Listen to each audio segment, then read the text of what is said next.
The bipartisan Senate Energy and Natural Resources Committee, they voted to sidestep presidential approval for the Keystone Pipeline and say, get out there and build the thing, mandate it. There is no chance on God's green earth that Majority Leader Harry Reid will actually let the bill come up for a vote on the Senate floor. With us now is Chris Faulkner. He's the CEO of Breitling Energy and is the author of a new book, The Fracking Truth. All right, Chris, welcome to the program. Look, I'm quite prepared to say we're not going to build this pipeline. In fact, the Canadians have already said we're going to build a pipeline that goes to the west and send the oil to China. Would you agree with me on this? Pipeline's not going to happen. Look, I think we've talked about this before. I am still shocked that the president's been able to make no decision on this thing, yes or no, and stall it out for almost 6 years now. The reality is, yeah, you talked about it.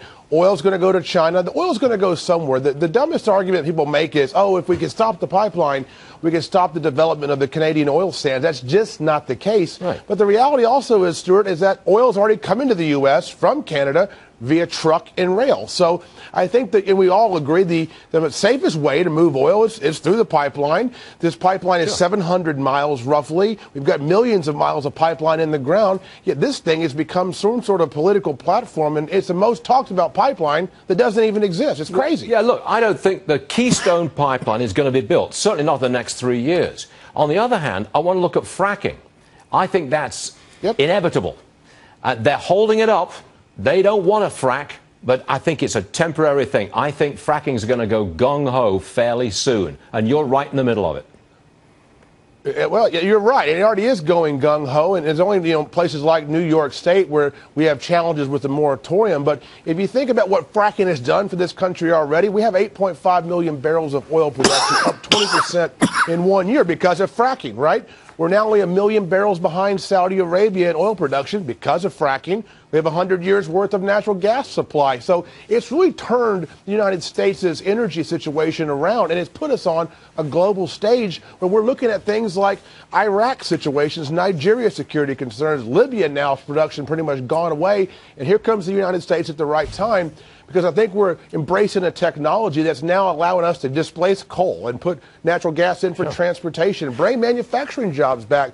Fracking is allowing for cheap natural gas, and so now jobs and manufacturers coming back to our country. I just think it's ridiculous that we basically told Canada, no on the pipeline when it's one of our biggest allies. Well, now, wait a second. In Oklahoma recently, a lot of fracking in Oklahoma, a series of very, very small earthquakes.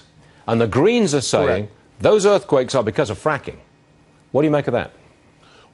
Well, the Greens are saying that weather change is because of fracking. So, I mean, it's become the scapegoat of all scapegoats. But the reality is we've got to get data in Oklahoma to see, is this from fracking? Is it water injection wells? Was there fracking going near a fault line and we cause slippage up there? All about that has to be looked at, and those data points are coming. We've seen similar activity in certain areas of Texas, where I live, in small towns seeing seismic activity. Now, to be obviously frank here, this is not, 5 and 6, 7.0 earthquakes are very small, but folks have a concern. If they've got a concern with their property being damaged or foundation issues, we've got to look at that as an industry, embrace that up front, and go and find a solution to this. But I'm always hesitant to start blaming fracking for stuff because everyone else does. Chris, and I think a lot of times it comes out that these are something else related that caused the issue. I just want to speculate for a second. Supposing we just got an administration at the states and at the federal level that said, we want to frack. We want to maximize natural gas. We want to maximize oil production. Let's go for it, boys. Get out there and do it. How much could we ramp up domestic oil production in, say, the next 5 years? Let's give a nice time frame. If we really went gung-ho, how much oil could we get out of the ground in the next 5 years? Well, I think it's a no-brainer. We can get to energy independence. That's 13 million barrels a day. We've got to get to federal lands. We've got to get offshore drilling ramped back up. We've got to get the But if we did that, Chris, if we did all of that, you think that we could produce more than 13 million barrels of oil a day in the United States of America? Could we?